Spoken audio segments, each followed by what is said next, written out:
Sometimes keeping your feet on solid ground is the way to go. Welcome to MojoTravels, and today, we're counting down our picks for the top 10 reasons to avoid flying. Are you a fan of our videos? Be sure to subscribe to MojoTravels and ring the bell to be notified about our latest videos. For this list, we're looking at some of the most compelling arguments, both lighthearted and serious, for avoiding airplane travel. Number 10. The cost.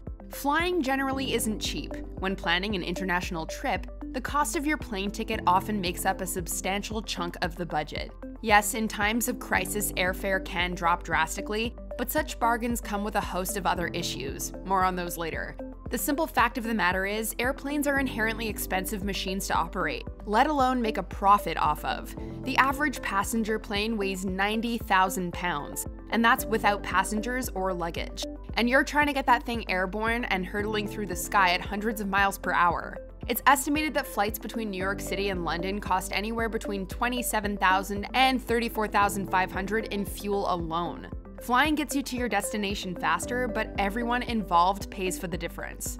Number 9. The alternatives are more scenic. Choosing an alternative method of transportation comes with its limitations. You can't take a train from New York to London.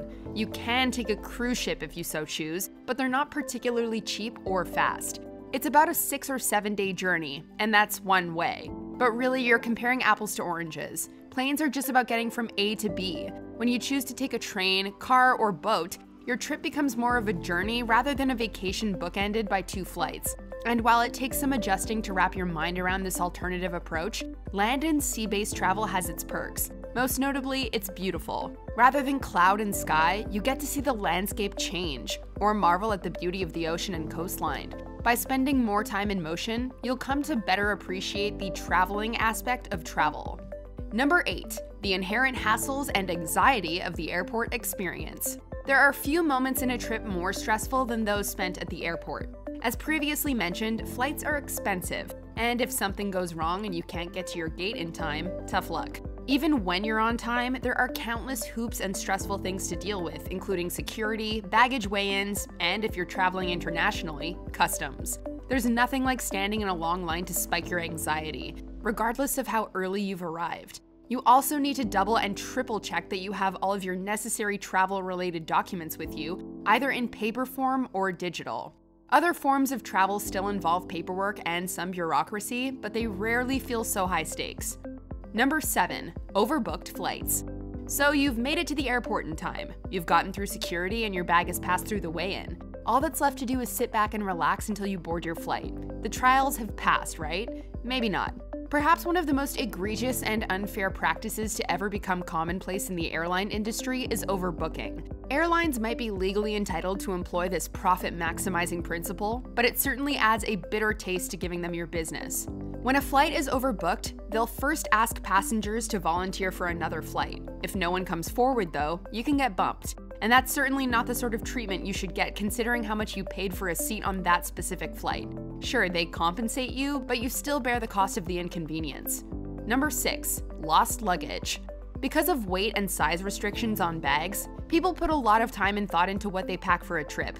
You're going to be away from the comforts of your home for days, weeks, or even months. That checked bag represents your absolute essentials, what you seemingly can't live without. And then you put it on a conveyor belt, watch it disappear, and can't do anything but pray to the powers that be that you see it again on the other side. Airlines will typically compensate you for lost luggage so you can buy replacement goods, but it's still a huge inconvenience. And the chances are that some things in your bag aren't so easily replaced. You know where you're far less likely to lose your bag? On a train, or better yet, in the trunk of the car you're driving. Number 5. Manipulative and misleading pricing. Thankfully, this is something that's been getting better in more recent years thanks to regulatory bodies, but it's still common enough of an issue that savvy travelers know to look out for it. Many websites advertise their flights' prices before taxes and fees. What at first seems like a great deal turns into a totally average ticket price by the time you've clicked through to the payment. Then there are budget airlines who exclude everything from seat selection to overhead carry-on bags, and then charge you an absurd fee for these conveniences that most people expect. Then there's dynamic pricing, which accounts for flight prices seemingly changing dozens of times per day. They say you get what you pay for, but few industries, even within the travel sector, make it harder to know the cost and what you'll get in return. Number 4. Opportunistic in-flight pricing.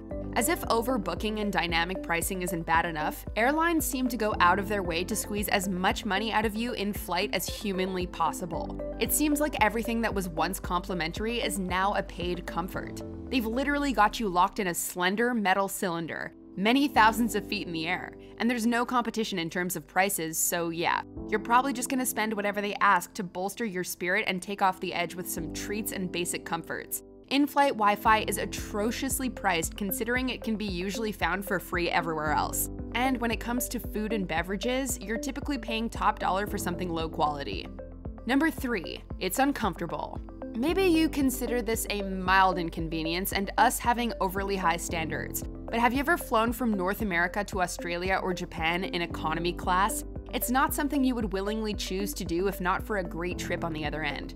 And doesn't it feel like airplane seats just keep getting smaller? That's because they are, both in terms of legroom and the size of the seats themselves. In fact, some consumer protection agencies are concerned that seats are being downsized and squished together to the point that they could pose potential safety risks in case of emergency. If you're a larger person, the level of discomfort in economy class may be enough to push you towards an alternative, especially for domestic flights, where a train can get you there in just a few hours more. Number 2. Environmental impact. Travel is unfortunately an inherently costly experience, and it always double charges. First, your wallet takes a hit, and then the environment. But while all modes of transportation have a carbon footprint, flying is by and large the most substantial. The connections between flying and climate change is incredibly difficult to deny at this point. As various other industries attempt to reduce their emissions, the David Suzuki Foundation estimates that by 2050, air travel could represent 25% of the emissions. It's hard on the environment for the same reasons that it's expensive. Flying is extremely energy intensive. According to Andrew Murphy, aviation manager at Transport and Environment, a Brussels-based think tank, flying is pretty much the cheapest and fastest route of speeding up global warming. Following the lead of climate change activists like Greta Thunberg, there's a growing movement to avoid flying as much as possible in the name of protecting the planet. Number 1. Health crisis concerns. Our world has never felt smaller or more connected. One can literally travel the globe in a matter of days. But unfortunately, when an epidemic breaks out, air travel provides a viral outbreak with the exact same globetrotting possibilities. And so in times of a health crisis, flying can rapidly become ill-advised for a number of reasons.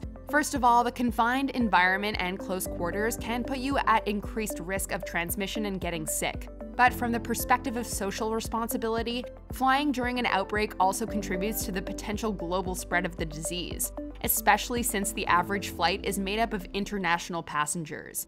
Then there are the airports themselves to consider. To be clear, flying is by no means a guarantee of transmission, but when you're looking at a global health crisis, it can risk contributing to the problem. Do you agree with our picks? Check out this other recent clip from MojoTravels, and be sure to subscribe and ring the bell to be notified about our latest videos.